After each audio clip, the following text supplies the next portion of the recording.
ఈ పిరమిడ్‌లో వారి ప్రతిమ కూడా వెనకాల ఉన్నది.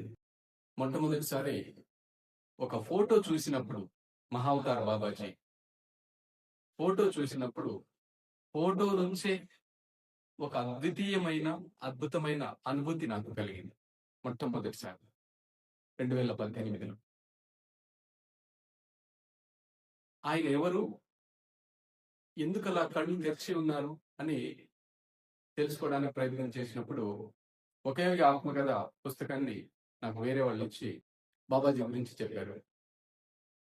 ఇప్పటికీ ఆయన హిమాలయాల్లో ఉంటారని, వారి శిష్యులకు ఇప్పటికీ దర్శనం ఇస్తారని, ఈ విషయాలు ఆయన వయస్సు 1900 సంవత్సరాలకు పైగా అయిందని విన్నప్పుడు నేను ఆశ్చర్యానికి